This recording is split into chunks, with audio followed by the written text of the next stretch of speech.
Chonda azifumu, tamverani voice note imeneyi, kumapeto kwake ndiyankhula. Nkhani yake ndiokhuzana ndi Edomu, komanso mtsikana wakumulanje uja.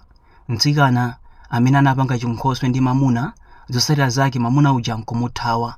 Ndiye ndofuna ndipange play voice note yake yokhuzana ndi iyeyo, munzimve. Azifumu mwaposta mkazi wino wake uyu moto wakumulanje. Mkazi amene chinali chibwenzi changa azifumu. Mkazi amene iyi ndithu izo zomwe nazo ndizoona kwambiri. Amwene ineyo mboni ndine chifukwa chonena kuti mkazi amene chimene chinachitika ineyo kuti ndizida bwana usiku loyamba limene tinakambirana kuti tinakumana pamulanje koyedeka lochi. Siku lomwelo mkazi anapanga zoti mpaka ndikhale naye ineyi pani naye kuti ningomuona ndingokumana naye. Azifumu mkazi nde ineyo foni imalira momo. Uri bwanji mapoga maje ntaunulo waliki. Ine kapi mkazi bwanji. Amwene hani makhala ndekha imwa kuti ndizoona amwene mkazi ndedi ule kwa basi. Ine chibwenzi changa kwa basi iso. Ndipo namba yake naye. China chibwenzi changa ndipo ndemene ne takambira chibwenzi chinatha chifukwa se inaenda kukhulupirira kumatiyo tipita chipatala kazi kulekera momwe nandibloka ungonena mawu amene anandibloka. Azifumu ndithu ndi omwe ndithu kumulanje ndithu amene ndo kumulanje ikwena kumana kaidika lochi amakhala kumulanje ndicho pachitakale. Azimuna ambiri akukumana ndi zokhoma chifukwa chakuti samatha kufufuza. Choti muziwe ndi guys, pa intaneti pali atsikana amene ali mahule akubala aliso pa intaneti pompano, komanso pali atsikana amene akuchokera ku manyumba abwino. Ndesi wina aliyense amene mwakumana naye pa intaneti amene ali wabwino, ena ndi oyipa. Ndengati mwamkonda mkazi mwamkumaniza pa intaneti, chonde mfufuzeni musanamkwatire, musanakambiza banja, mfufuzeni. Kufufuzaku kuli munjira yosiyanasiyana. Pala anthu ena ake ukamacheza nawo zimene akupanga ndi zimene zimaonetsa chimene ali. Chisanzo ndi mnyamatayo akunena kuti tsiku limene ndinakumana naye mtsikana ameneyo, mtsikana waketu ndi wa Edomu yomweyu, awaso adakumana naye pa intaneti. Tsiku lokumanalo ndi limene adazindikira chimene ali mtsikanayo. Zotsatira zake adamuthawa chifukwa chakuti adamuza mtsikana uja tikayedzese magazi. Zotsatira zake mtsikana uja adawabloka.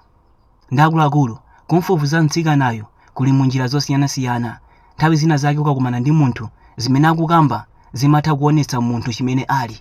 Komanso munthu akamanama zimaziwika. Timaziwa bwanji kuti munthu akunama? Pali zinthu zambiri zimene zimapangisa kuti munthu umudziwa akunama. Choyamba, akamayankhulana nawe samayang'ana face to face. Chachiwiri, ukampasa funso amatenga masekansi kuti ayankhe, chifukwa chakuti zoyankhula zija amaziganiza, akaziganiza amazipanga register ku ubongo wake, kenako ayankhula. Nkani amatenga timasekansi pang'ono ndi kuyankhula. Chinanso ndichi, munthu akamanama asanayankhule maso ake samayang'ana straight, ena amayang'ana mbali, ena amaphitira. Osamakhala busy ndi zimene akukamba, khala busy ndi body language. Muzione kunkhani ya acting, ngati munapangako za acting amakuza kuti eye contact ndiyofunika kwambiri iweyo ndi kamera, chifukwa chakuti munthu uja amaziwira maso kuti munthu yakunama. Lese ndofuna ndipange shoot close up shot facing the camera. Choyamba ndimuza munthu uja amene apanga acting mu film ya ine uzwacha usapetire, chifukwa chakuti ukapetira scene yake sioneka ngati kuti nzoonadi. Chinthu chimene imapangisa kuti munthu umudziwe kuti akunama, uzimuyang'ana m'maso mwake akamakamba, akamayankhula, komanso pakamwa pake, komanso thupi lake mmene likupangira. Nkani muzaone apolisi munthu akuba muziwa mosavula, mutakhala anthu 10 koma amaziwa zoti uyuyu ndo akuba, chifukwa chakuti zonsezi amaziphunzira. Akuluakulu mukakumana ndi munthu, choyamba muwerengeni kaye musanapange chiganizo. Makamaka anthu amene mukumana nawo pa intaneti. Edomu adazilakwira yekha chifukwa chakuti sadanzindikire mtsikanayo, koma mkulu uyuyu adamuzindikira kuti mtsikanayo ndosokoneza. Akuluakulu munchina chilichonse chimene mukupanga esesani kukhala ozindikira. Ndiye ndikamanena kuti munthu umafunika umamfufuza sindikutanthauza kuti muzipita kwa anthu muzikafunsa kodi mkazi ameneyo mbiri yake ndi otani, kodi mkazi ameneyi khalidwe yake ndi otani. Enanso amapanga choncho ndi zabwinonso,